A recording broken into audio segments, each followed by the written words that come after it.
प्यारी, मानी संत लोग इनका खूब भगवान भजन करेंगे।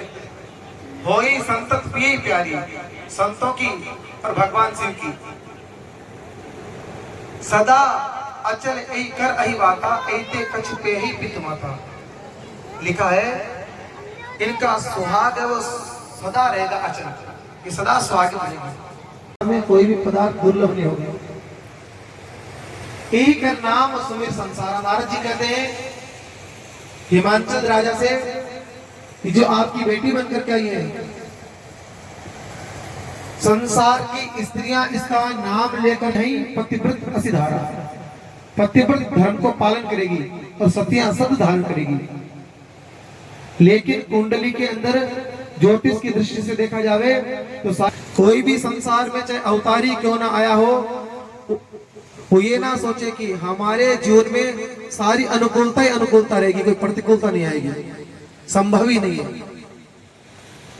नारद जी महाराज ने पहले तो इस कन्या के जीवन के बारे में सारी अच्छी बातें बताई, और अब हिमांचल राजा से कहते हैं कुछ दो चार दोष है। दो चार दोष कौन से हैं? इसका पति होगा वो जोगी जटिल अकाम मन, नगन अमंगल भेष, अस स्वामी कहे मिलही परी हस्त असरेख। हे हाथ में ऐसी रेखा है, जो इसका पति होगा, इसको ब्याह इसका जिसके साथ में होगा वो जोगी होगा, वो जटाओं को धारण करने वाला होगा और निष्काम हृदय होगा, और कहा है नंगा होगा, अमंगल भेषधारी होगा। ऐसा पति इसको मिलेगा। सुनी मुनि गिरा सत्य जिए जानी, दुख दंपति उमा हर्षानी। नारद हूं यह भेद न जाना, दशा एक समझो बिलगाना। अब देखो नारद जी की इस भविष्यवाणी को सुन करके माता पार्वती के माता और पिता तो दुखी हुए, और पार्वती जी बड़ी प्रसन्न हो गई। तो माता पिता तो इनको पता नहीं है ना कि पति के जो दोष बताए हैं वो भगवान शिव में, और पार्वती को तो पता है कि मैं पिछले जन्म की कौन हूं और ये जन्म मेरा क्यों है। इस जन्म में भी मैं भगवान शिव को पति रूप में प्राप्त करना चाहती हूँ। वो तो नारद जी के उपदेश से सुखी हो गई, और हिमांचल राजा और मैना दुखी हो गए। राजा हिमांचल को और मैना को नारद जी ने दुखी देखा, उन्होंने उपाय बताया। क्या उपाय बताया? कि महाराज आप दुखी मत हो, जे बर के दोष बखाने।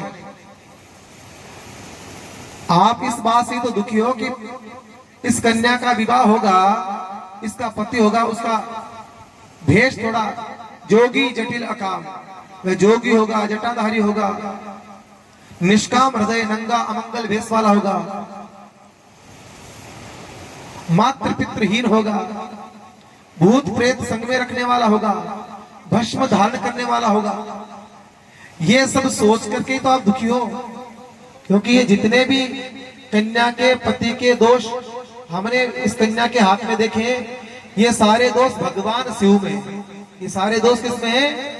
भगवान शिव में। जो विवाह संकर्षण होई, दोषो गुण सम कह सब कोई। इस कन्या का विवाह अगर भगवान शिव भोलेनाथ के साथ में हो जावे तो ये सारे गुण हैं, ये सारे दोष गुण में बदल जाएंगे। हम भगवान शिव में कोई दोष देखते हैं क्या?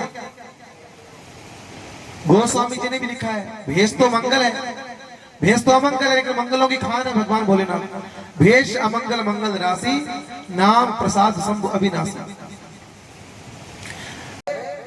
तो सारे दोष गुण में बदल जाएंगे, और आपकी कन्या है ये जगत पूज्या हो जाएगी महाराज। लेकिन शिव पति रूप में कैसे प्राप्त हो? तो कहा है कि जो तुम करे, क्या तपु करे कुमारी तुम्हारी, भावई मेट सके त्रिपुरारी। देखो नारद जी कहते हैं तपस्या के बल पर भावी भी मिट जाती है। भावी का मतलब होता है होनी, होनी का मतलब जो होके रहेगी, अनहोनी का मतलब जो जिसको होना ही नहीं है। भावी का मतलब होता है हमारा भविष्य, और भावी का एक अभिप्राय यह भी होता है कि जो हमारी कुंडली में और हमारे हस्तरेखा में जो दोष होते हैं वो भी तपस्या के बल पर नष्ट हो जाते हैं। जो विधाता ने लिख दिया वो कौन बदल सकता है? कोई बदल सकता है क्या भगवान की विधि की? जो हमारे हस्तरेखा में जो कर्म के बल पर रेखाएं पड़ गई है, जो हमारा भाग्य कौन बदल सकता है? तपस्या के द्वारा बदला जा सकता है। तो आप चिंता मत करो, मैं जाकर के तपस्या करूंगी। और पार्वती जी हैं वो अब गई है और गुफा में बैठ करके हिमाचल पर्वत की गुफा में बैठ करके वह तपस्या कर रही है। किस लिए कर रही तपस्या? भगवान शिव को पति रूप में प्राप्त करने के लिए, क्योंकि सृष्टि में ऐसी कोई दुर्लभ वस्तु नहीं जो तपस्या के बल पर प्राप्त ना हो। तप के लिए लिखा है गोस्वामी तुलसीदास जी महाराज ने, तप बल रचयि प्रपंच विधाता, तप बल विष्णु सकल जगदाता। तपस्या के बल पर भगवान ब्रह्मा इस सृष्टि को रचना करते हैं, सृष्टि को बनाते हैं। और तपस्या के बल पर भगवान विष्णु संपूर्ण सृष्टि का पालन करते हैं। तप बल संबुधरे संहारा, तप बल से सधरई मही भारा। बल पर भगवान शिव है सृष्टि का संहार करते हैं और तपस्या के बल पर ही शेष जी महाराज इस पृथ्वी को अपने मस्तक पर धारण करते हैं। तप आधार सब सृष्टि भवानी, करई जाई तप अस जिए जानी। तप के आधार पर संपूर्ण सृष्टि है, भगवान उसका सृजन पालन और संहार करते हैं। तप के बल पर कोई भी दुर्लभ नहीं है। इसलिए माता पार्वती है भगवान शिव को पति रूप में प्राप्त करने के लिए तपस्या कर रही है। रूप में प्राप्त करने के लिए तपस्या कर रही हो। आपको एक किसने कह दिया? आप ऐसी मूर्खता क्यों कर रही हो?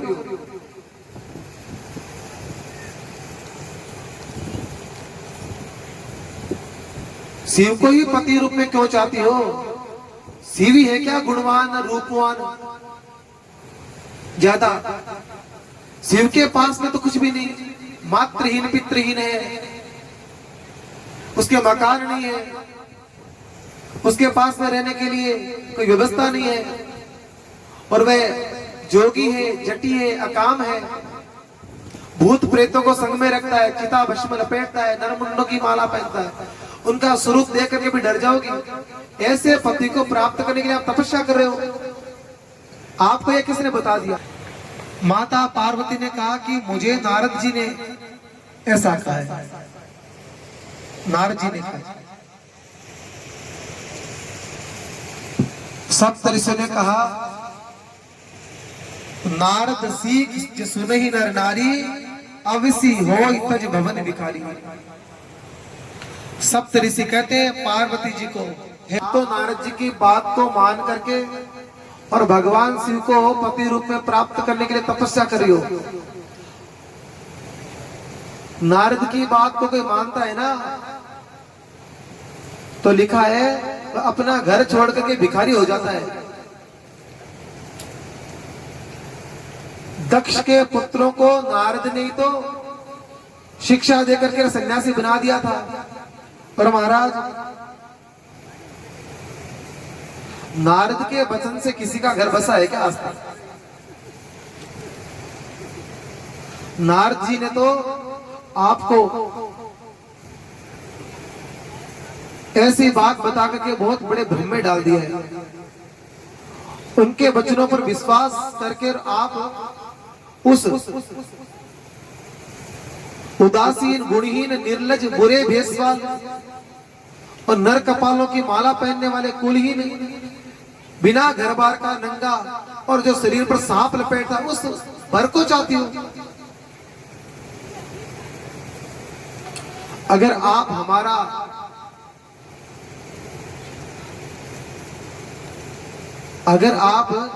अपना हित चाहती हो तो हमारी बात मान लो। महाराज क्या मानूं? आप वर रूप में विष्णु भगवान को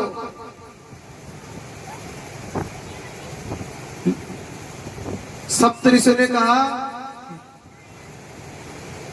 भगवान शिव में तो कोई गुण नहीं है और विष्णु सभी गुणों की खान है।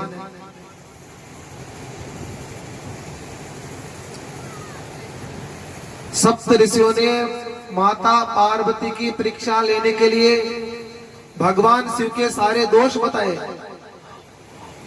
और भगवान विष्णु के सारे गुण बताए, लेकिन माता पार्वती है वो शिव जी के चरणों में इतनी अनुरक्त थी, उन्होंने सप्तऋषि को साफ कह दिया, नारद बचन में परिहरे बसौ भवन उजरौ नहीं डरो। चाहे अब तैयारियों में लगे, शुभ शकुन होने लगे, अच्छे शकुन होने लगे, अप्सराएं मंगल गीत गाने लगी और भगवान शिव जी के गण है वो शिव जी का श्रृंगार करने लग गए। शिव ही शंभु गण तरहि श्रृंगारा, जटा मुकुट अहि मोर समारा। शिव जी के गण शिव जी का कैसा अद्भुत श्रृंगार कर रहे देखो।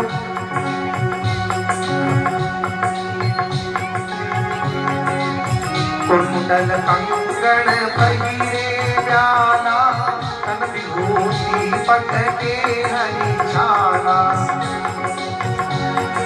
शशि लगात सुंदर सिर गंगा,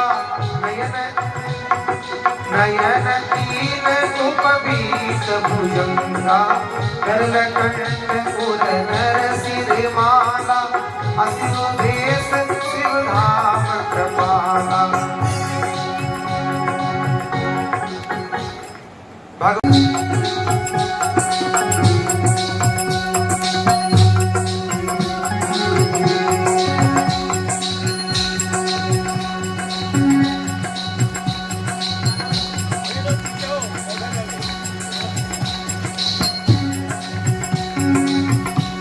चंद्रमा दास जी महाराज पालवा से गो ऋषि है, आप सब लोगों को दर्शन देने के लिए और हमारी कथा सफल करने के लिए पधारे हैं। कलश यात्रा में भी थे, इनके साथ में प्रकाश जी महाराज सूरत से आए, ये बड़े गो भक्त हैं। ताली बजा करके संतों का और गो भक्तों का आप स्वागत करें। श्री राम जय राम, श्री राम जय जय राम। जय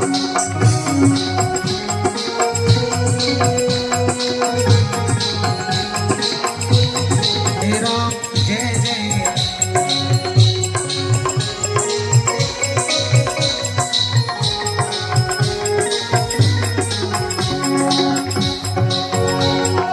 बोलो भक्त वत्सल भगवान की जय। शिव का विवाह पार्वती जी के साथ हो गया। कैलाश पर्वत पर आकर के भगवान शिव पार्वती सहित बड़े प्रेम से रहते हैं। एक दिन बड़ा सुंदर समय, बड़ा सुहावना समय, और माता पार्वती है, उनका मन भी बड़ा प्रसन्न था। उन्होंने इस समय को सब प्रकार से अच्छा मान करके, सुंदर मान के, और भगवान शिव को प्रसन्न चित्त देख करके और उन्होंने भगवान शिव से भगवान की कथाओं को सुनने की जिज्ञासा प्रकट करी।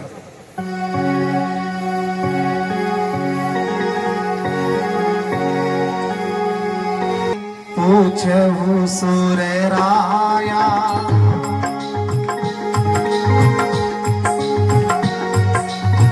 अति आरती पूछहु सुर राया। रघुपति कथा कहूँ करी दाया,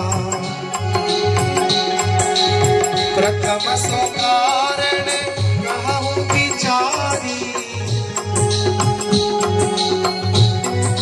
प्रथम सो कारण करहूँ विचारी, बड़ी सुंदर भगवान शिव और पार्वती जी की झांकी आई अपने गणों सही। मेरे भोले बाबा को अनाड़ी मत समझो, मेरे भोले बाबा को अनाड़ी मत समझो, अनाड़ी मत समझो, अनाड़ी मत समझो, अनाड़ी मत समझो, मेरे भोले बाबा को अनाड़ी मत समझो, मेरे भोले बाबा को अनाड़ी मत समझो, मेरे भोले बाबा को।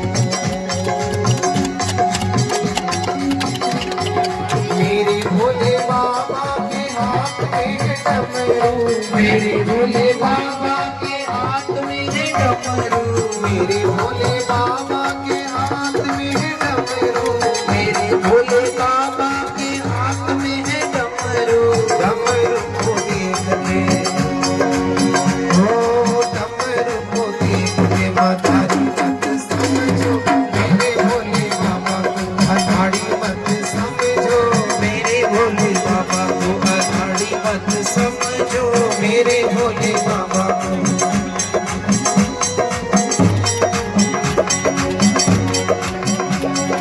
मेरे भोले बाबा के तन पे मृग छाला, मेरे भोले बाबा के तन पे मृग छाला, मेरे भोले बाबा के तन पे मृग छाला, मेरे भोले बाबा के तन पे मृग छाला, मृग छाला को देख के, मृग छाला को देख के शिकारी मत समझो, मृग छाला को देख के शिकारी मत समझो, मेरे भोले बाबा को, मेरे भोले बाबा को समझो, मेरे भोले बाबा के सरकों की माला सपेरा मत समझो, सरकों को देख के सपेरा मत समझो, मेरे भोले बाबा को।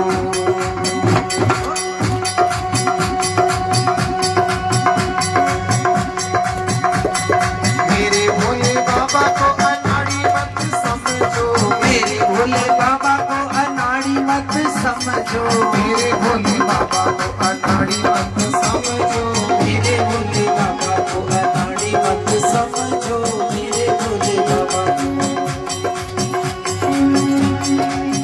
बोलो गौरी शंकर भगवान की। बड़ा सुंदर समय जान करके तो प्रश्न करती है। प्रश्न क्या करती है? अति आरत पूछो सुर राया, रघुपति कथा कहूं कर दाया। हे प्रभु, आप मुझ पर प्रसन्न हैं, तो मैं आर्त भाव से, आर्त भाव माने बड़ी दीनता से, प्रेम से आपसे भगवान की कथा सुनना चाहती हूं। सो दूषण खाई। देखो अनेक प्रश्न किए। माता सती पिछले जन्म में भगवान का प्रभाव देख चुकी है, और फिर भगवान ने वन में जाकर के अनेक प्रकार की लीलाएं करी। वन बसिकी ने चरित अपारा, कहूं नाथ जी में रावण मारा। वन में भगवान ने अनेक लीलाएं करी, अनेक और साधु संतों से, महर्षि वाल्मीकि से, अत्रि ऋषि से, सरभंग जी से, सुतीक्ष्ण मुनि से, माता सबली से, सुग्रीव जी से की मित्रता हुई। तो भगवान ने मारा, रावण कुंभकर्ण आदि को मारा। वो सब लीला भी मुझे बताओ। राज बेट कीनी बहु लीला, और फिर संपूर्ण असुरों का उद्धार करके अच्छी बनेगी तोरी, अच्छी बनेगी, अच्छी बनेगी तोरी, अच्छी बनेगी, ओ अच्छी बनेगी तोरी, अच्छी बनेगी,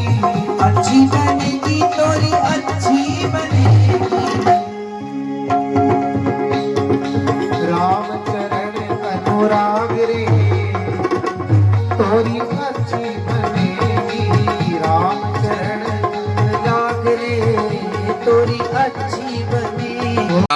रामचंद्राय वेदसे रघुनाथाय नाथाय सीताय पतये नमः। यत्र यत्र रघुनाथ कीर्तनं तत्र तत्र कृतमस्तकाञ्जलिं बाष्पवारि परिपूर्णलोचनं मारुतिं नमत राक्षसान्तकम्। ॐ श्री शुरभ्यै नमः। ॐ श्री शुरभ्यै नमः। बोलिए गौ माता की, श्री हनुमान जी महाराज की, श्री सीतारामचंद्र भगवान की, श्री शिवा महोत्सव की, श्री पंडित गणेश नारायण जी महाराज की, श्री भृगु ऋषि गौशाला धाम की, समस्त संत भगवान की, व्यासपीठ की। सर्वप्रथम व्यासपीठ को प्रणाम। व्यासपीठ पर विराजमान पूज्य श्री हेमंत दास जी महाराज जी के श्री चरणों में दंडवत प्रणाम। वेद लक्षणा गोमाता के चरणों में दंडवत प्रणाम। आज हमारे बीच में पधारे हुए आप सभी मातृशक्तियों को अवगत कराऊं कि विगत कई वर्षों से जिन्होंने अपना जीवन गौ माता की रक्षा, गौ संवर्धन और राष्ट्र सेवा के लिए समर्पित किया, यही नहीं पूरे भारतवर्ष में जाकर भ्रमण करते हुए लोगों को गौमाता के प्रति प्रेरित करते हुए, गौमाता की सेवा के प्रति प्रेरित करते हुए जगह जगह में गौशालाओं की स्थापना करके गौशाला और गौ सेवा को आगे बढ़ाया। ऐसे पूज्य पाद हमारे आदर्श पूज्य श्री गौ संत श्री प्रकाश जी महाराज जी हमारे बीच में आप पधारे हुए हैं। आपकी श्री चरणों में साष्टांग दंडवत प्रणाम। जिनके सानिध्य में ये भृगु ऋषि गौशाला संस्थान आपके इस पावन धरा लोहारगल तीर्थ के नजदीक गोल्याना में चल रहा है। पूज्य बहुत सरल संत हमारे गुरु भाई श्री योगीदास जी महाराज जी, आपको भी हृदय से प्रणाम। और सर्वप्रथम हमारे शिव परिवार को आज भगवान का विवाह हुआ है, तो विवाह का भी भगवान को बधाई, प्रणाम, चरणों में प्रणाम। और जितने भी हमारे संगीत बंधु विराजमान हैं और विप्र मंडली सभी हमारे यजमान और आप सभी मातृशक्तियों के हृदय में विराजमान श्री राघवेंद्र सरकार के चरणों में साष्टांग दंडवत प्रणाम। जय श्री राम, जय श्री कृष्ण। देखिए आप लोग श्री राम कथा का अनेक प्रकार की निंदा स्तुति तेरी मेरी बुराइयों को सुनता है, वो मानो जहर की तरह है भैया। इसीलिए ये कान से तो भगवान की कथा सुनना चाहिए। और इसी का शरीर का सार्थकता भी यही है कि हम भगवान की कथा को सुने। और राम जी की कथा अभी तो पूरे भारतवर्ष में भारत राममय हो चुका है। जहां देखो वहां राम जी की चरित्र, राम जी की गाथा, राम जी की गायन।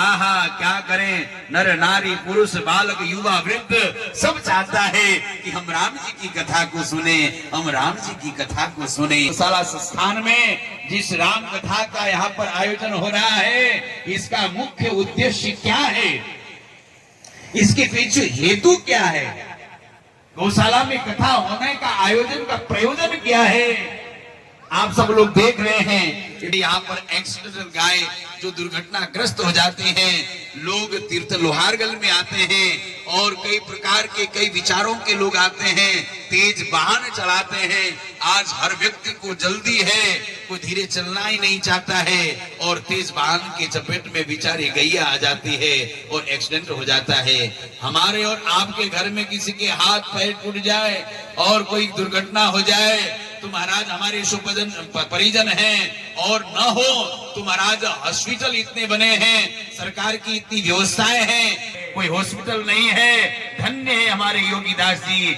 इस पावन धरती में आपने ऐसा सुविधा जो गौमाता की सेवा का एक संस्थान यहाँ पर शुरू किया और कितनी गायां आज एक्सटर्नल गायां उनकी सेवा हो रही है। और हम सब तो महाराज क्या कहें, हम ही गौमाता की सेवा के लिए 2 रुपया देते हैं, पर जब घर हमारे खेत में कोई गाय घुस जाती है तो हम ही डंडा लेकर मारने के लिए देरी नहीं लगाते हैं। और इसीलिए कहीं कहीं ना कहीं तो हम भी इसके दोष के भागी हैं। फिर भी ऐसी संस्थानें जो संतों के सानिध्य में चल रहा है, इसको समृद्ध बनाने के लिए, इसको सामर्थ्यवान बनाने के लिए, इसमें आत्मनिर्भर गौशाला बनाने के लिए इस प्रकार के दिव्य आयोजन के माध्यम से जन जन का भाव रूपी जो पुष्प है, हम क्या दे सकते हैं? हमारे पास में है क्या? भगवान से प्रभु मैं आपको क्या दे सकता हूँ, क्योंकि आप तो जगत के मालिक हो। किम देयमस्ति भवते जगदीश्वराय, स्वयं आप जगत के मालिक हो, भला आपको मैं क्या दे सकता हूँ? और ये गौ मैया जो जगदीश है जगत का, वो भी अपनी आराध्य मानकर जिन गैया मैया की रक्षा के लिए विप्रधेनु सुरसंत हित लीन मनुज अवतार, वो मनुष्य रूप धारण करके कभी राम बनकर आते हैं तो कभी कृष्ण बनकर आते हैं और गौ माता की रक्षा करते हैं। इनकी पद और इनकी महत्व कितनी होगी आप समझिए। बस इन्हीं महत्वों को समझाने के लिए संतों का समागम होता है, राम जी की कथा हो रही है। और मैं तो आपको क्या कहूँ, राम जी की कथा तो सारा जीवन, सारा रामचरितमानस के जितने भी पात्र हैं वो अपने जीवन में उतारने योग्य हैं। अगर एक भी पात्र का हमारे जीवन में चरित्रांगन हो जाए तो हमारा जीवन सफल हो जाए। हे माताओं, हमारे बीच में इतना दिव्य संस्थान प्रारंभ हुआ है, इसे हमें मजबूत करना है।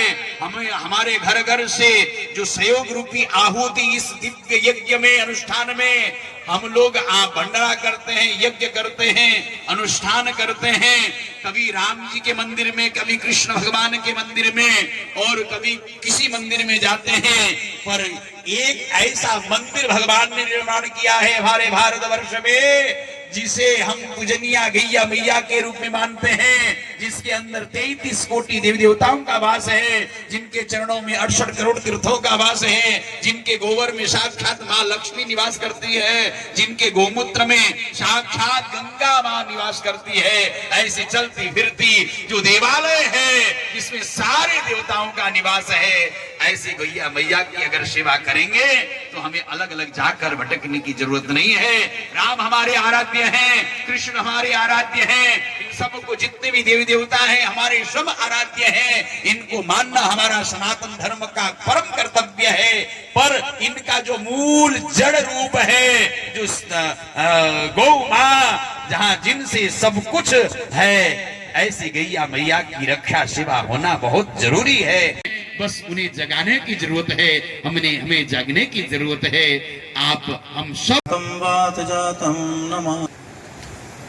पूज्य चरण व्यास जी महाराज और आज शिव विवाह का दृश्य तो आप सब देख रहे हैं, कितना आकर्षण और लुभावना लग रहा है। ऐसा लग रहा है कैलाश से चलकर ही आ गए हूँ भगवान शंकर।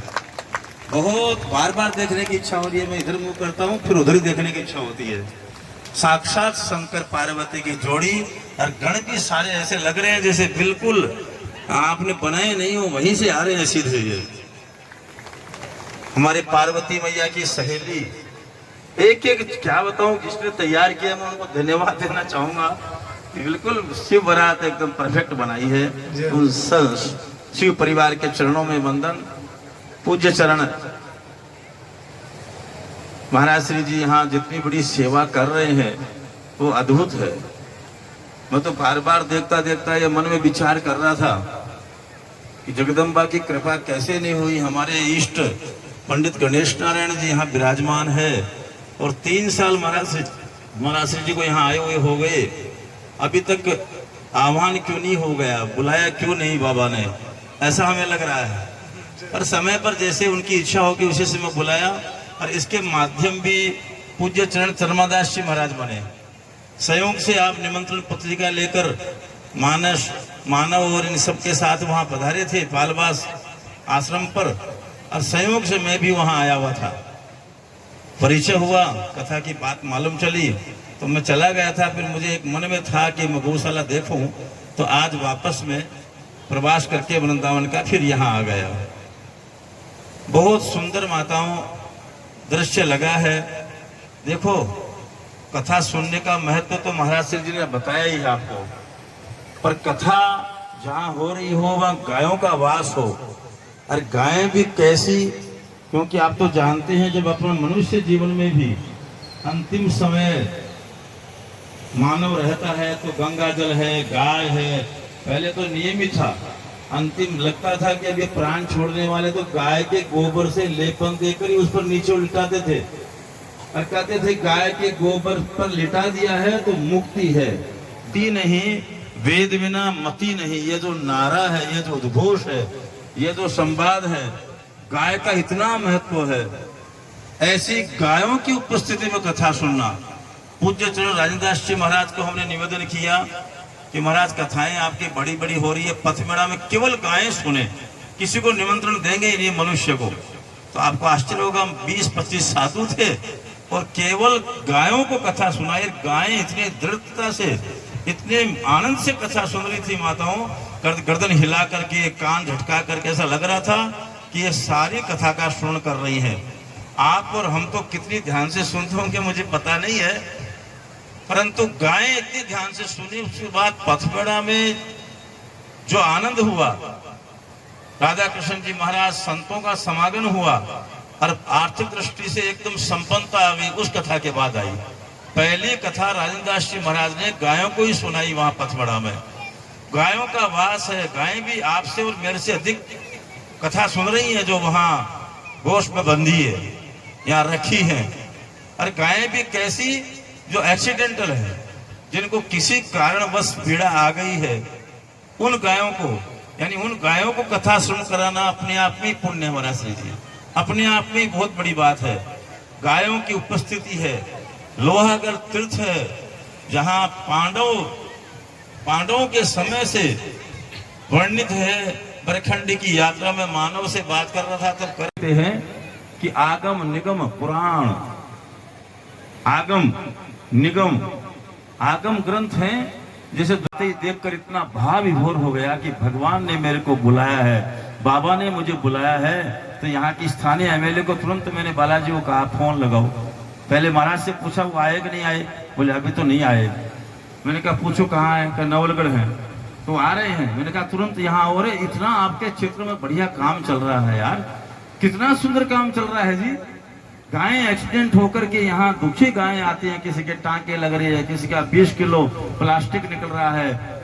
और एक बात और समझ लो आप, मैंने हिमालय में, मेरा हिमालय में बहुत रहना हुआ, हिमालय में एक दिव्य संत से पूछा कि महाराज गाय में 33 करोड़ देवी देवताओं का वास है, गाय में गोबर में लक्ष्मी और मूत्र में गंगा रहती है, ऐसा हम सुनते आए हैं। वो गाय ऐसी दुखी होती है तो कई बार शब्द डगमगा जाती है।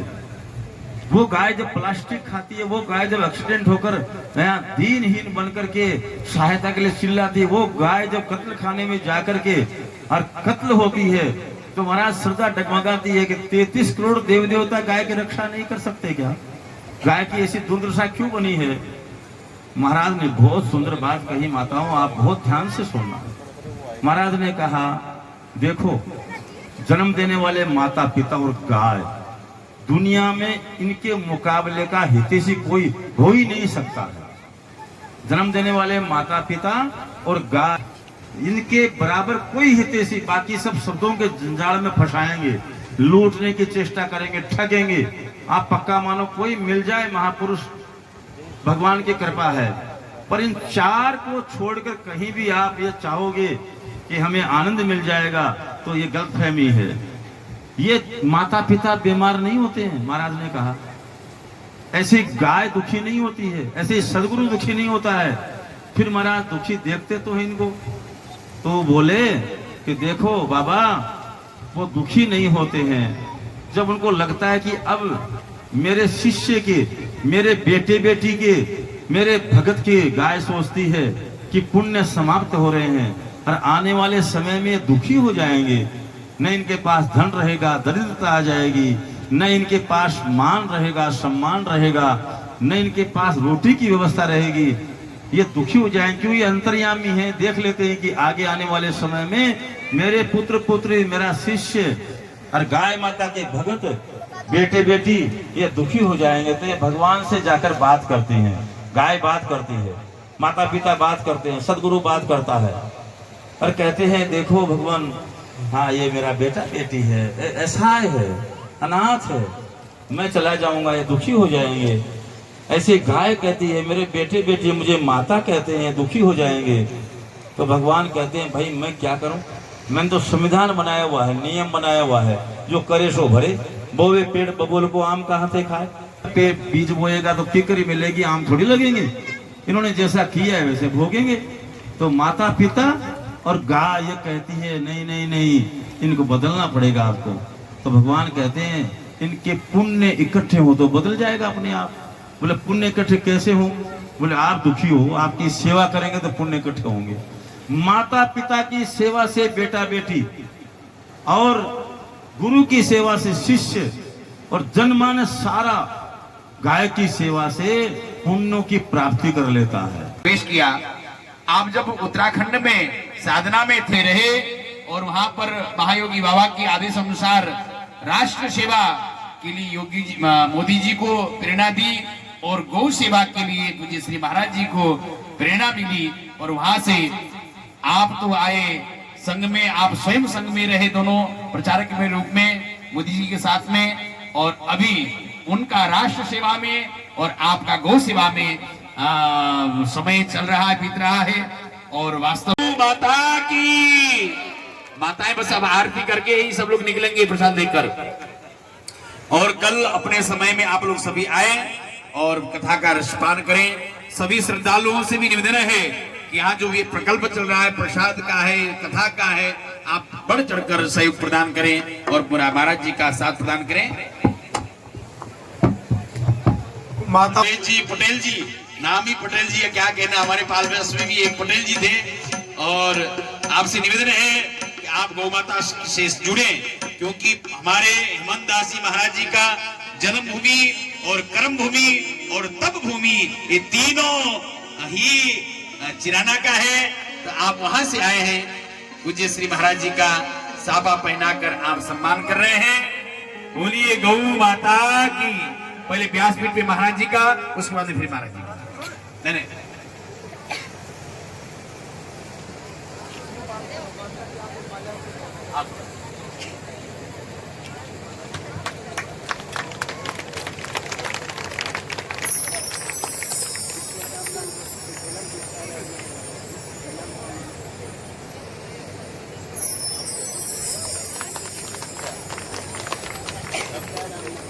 पंडित जी महाराज से मेरा निवेदन है कि वो मंच पर आकर के और भगवान शिव पार्वती का जो स्वरूप सरकार विराजमान है उनका तिलक करके और माल्यार्पण करवा करके और विधि को पूरा करें और प्रसाद लेकर के सब प्रस्ताव भगवान का जयमाला का भी दर्शन करेंगे सभी लोग।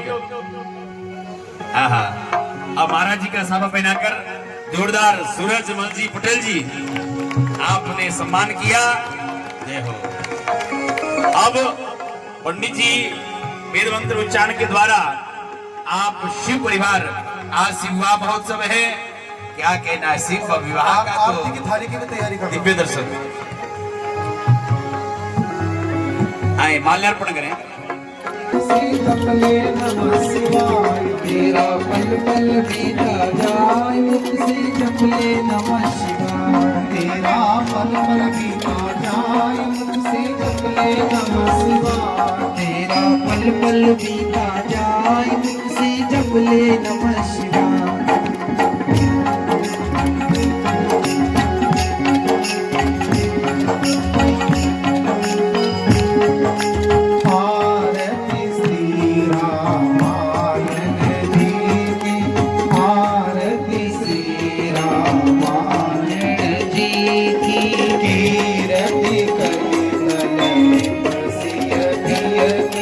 कीरति ललित ललित सिय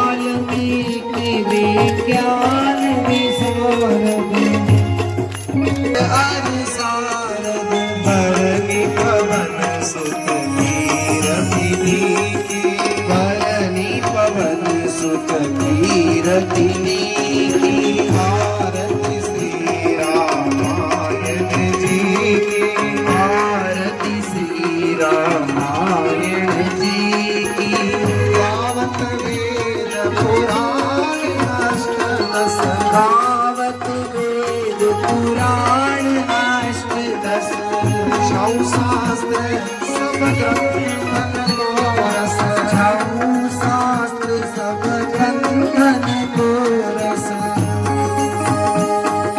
भूमि जन धन संपन्न को सर्वस भूमि जन संपन्न को सब रस सार अंत संपत सब ही सार अंश संपत सब ही की आरती श्री रामायण जी की आरती श्री रामायण जी की गावत संतत शंभु भवानी गावत संतत शंभु भवानी अरुघट संभव मुनि विज्ञानी अरुघट संभव मुनि विज्ञानी व्यास आदि कवि बरज बखानी व्यास आदि कवि बरज बखानी काकभ सुंद गरुड़ की काकभ सुंद गरुड़ की आरती श्री रामायण जी की आरती श्री रामायण जी की अलिमल हरनि विषय रस पीकी अलिमल हरनि विषय रस पीकी सुभग श्रृंगार मुक्ति जुमती की सुभग श्रृंगार मुक्ति जुमती की कलन रोग भव मूरि अमी की कलन रोग भव मूरि अमी की तात मात सब विधि तुलसी की तात मात सब विधि तुलसी की आरती श्री रामायण जी की आरती श्री रामायण जी की जय गो माता जय गोपाल भक्त वसल प्रभु दीन दयाल जय गो माता जय गोपाल भक्त वसल प्रभु दीन दयाल जय गो माता जय गोपाल भक्त वसल प्रभु दीन दयाल जय गो माता जय गोपाल भक्त वसल प्रभु दीन दयाल भक्त वसल प्रभु दीन दयाल भक्त वसल प्रभु दीन दयाल भक्त वसल प्रभु दीन दयाल भक्त वसल प्रभु दीन दयाल भक्त वसल प्रभु दीन दयाल भक्त वसल प्रभु दीन दयाल भक्त वसल प्रभु दीन दयाल भक्त वसल प्रभु दीन दयाल जय गो माता जय गोपाल भक्त वसल प्रभु दीन दयाल जय गो माता जय गोपाल भक्त वसल प्रभु दीन दयाल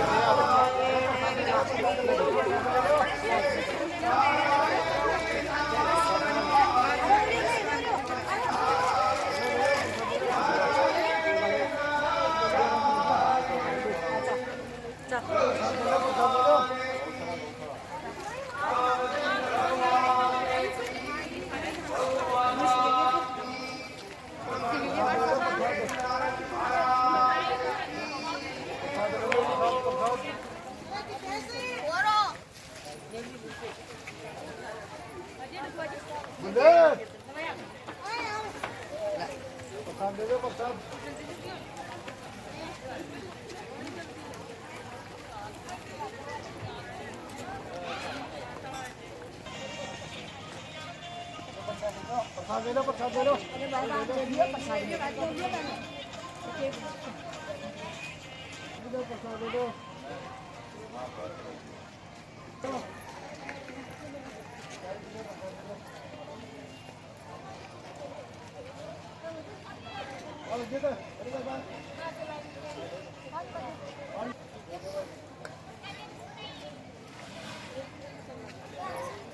để